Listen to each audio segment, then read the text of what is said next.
قرآن پڑھو، اس میں بہت ساری چیزیں جنہوں نے یہ انکشاف کیا کہ کچھ سمندروں میں ایسے اللہ رب العزت نے بنایا ہے، وہ بھی آپ کو مل جائیں گے۔ دو سمندر ملتے ہیں اور دونوں کا رنگ الگ ہے، ایک سمندر نیلا ہے ایک سمندر پیلا ہے، دونوں کا ٹیسٹ بھی الگ ہے، ادھر کا میٹھا ادھر کا کھارا نمکین ہے، لیکن وہ بہت دور تک ملتے ہوئے جاتے ہیں، لیکن اس کا پانی اس میں نہیں آتا، اس کا پانی اس میں نہیں آتا۔ کیوں نہیں آتا؟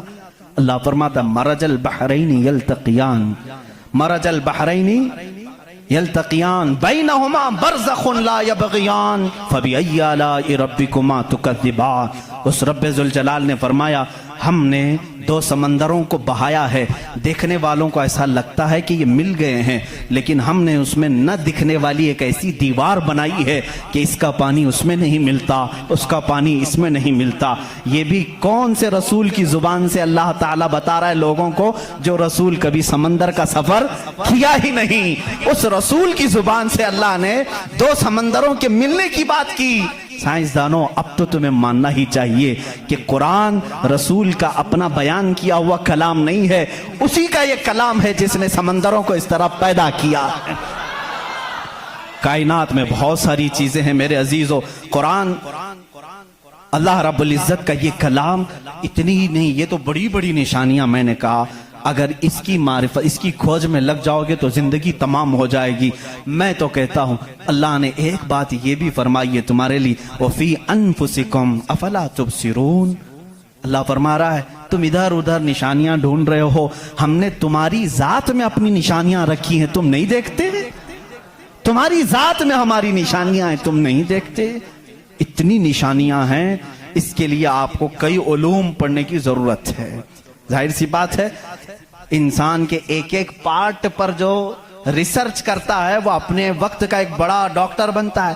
خالی صرف دل پر جس نے ریسرچ کیا وہ کارڈیالوجی ہے، جو صرف کڈنی پر ریسرچ کیا وہ نیفرولوجی ہے، اور جو صرف رگوں کو دیکھا ہے وہ نیورولوجی ہے۔ پارٹ پارٹ پر انہوں نے پوری زندگیاں ختم کی، پورے انسان کو پڑھا کس نے؟ آج کون پڑھا ہے؟ اسی لیے امام اعظم ابو حنیفہ رحمۃ اللہ علیہ نے فرمایا من عرف نفسہ فقد عرف ربہ، جس نے صرف اپنی ذات کو پہچان لیا وہ اپنے رب کو پہچان لے گا۔ تمہارے جسم میں جس طرح کی چیزیں اللہ نے بنائی، ڈاکٹر سے جا کر کے پوچھو کہ ہمارے جسم کے اندر کا جو نظام ہے، ایک بار جو نس کٹ گئی 1000 ڈاکٹر مل کر کے وہ نس نہیں قائم کر پاتے۔ یہ رگوں کا سلسلہ ایسا ہے، اور فرمایا گیا بلکہ تحقیقات بتاتی ہیں ہمارے جسم کے اندر موجود یہ نسوں کو رگوں کو نکال کر کے اگر بچھا دیا جائے کئی 1000 کلومیٹر لمبی ہو جائیں گی، کئی 1000 کلومیٹر لمبی ہو جائیں گی۔ یہ نسوں کا اتنا لمبا سفر ہو جائے گا، اتنا سارا مواد اللہ نے تمہارے جسم میں رکھا۔ اور رب تعالیٰ یہ فرماتا ہے، مفاہیم آیات میں بیان کر رہا ہوں، کبھی آپ نے سوچا ہم نے زبان سے جو جو چیزیں کھائی، اللہ اکبر، میں ایک بڑے محقق کے حوالے سے کہتا ہوں، روٹی کو انہوں نے کہا تمہاری روٹی تمہارے کھانے اللہ کی نشانیاں ہیں۔ میں نے پوچھا روٹی بھی نشانی ہے اللہ کی؟ کہا ہاں۔ تم ایک روٹی کو کہاں کہاں سے حاصل کرتے ہو؟ اناج کھیت سے لیا، فصل جب آئی اس کو کٹایا، پسایا، آٹا بنایا، پھر گھر میں لایا، گوندھنے کے لیے دیا، آٹا گوندھا گیا، روٹیاں بیلی گئیں، توے پر رکھی گئیں، بن گئی۔ کتنی منزلوں سے گزری، کھیت سے آئی، پسائی میں گئی، گندھائی میں گئی، پکائی میں گئی، اب اس کے بعد ریڈی ہو کر تمہارے برتن میں آئی۔ اس کے بعد تم نے کیا کیا؟ اب تک سب تمہارا اختیار چل رہا ہے، تم اپنی مرضی سے کر رہے ہو۔ گیہوں کا لانا ہے، جو کا لانا ہے، جوار کا لانا ہے، کس کا لانا ہے، تمہاری مرضی۔ آٹے سے کتنا گوندنا ہے، نرم گوندنا ہے، موٹا گوندنا ہے، تمہاری مرضی۔ روٹی موٹی پکانی ہے، پتلی پکانی ہے، تمہاری مرضی۔ روٹی پک جانے کے بعد 4 ٹکڑے کرنے، 5 ٹکڑے، 2 ٹکڑے، تمہاری مرضی، سب تمہاری مرضی ہے۔ اس کے بعد تم چبا کر کے کھا گئے، اس روٹی کو چبا کر کھا گئے، نگل گئے۔ یہ روٹی جب حلق سے اتر گئی اب تمہاری مرضی نہیں ہے۔ اس ایک ہی روٹی سے گوشت بھی بنتا ہے، اسی ایک روٹی سے خون بھی بنتا ہے، اسی ایک روٹی سے منی بھی بنتی ہے، اسی ایک روٹی سے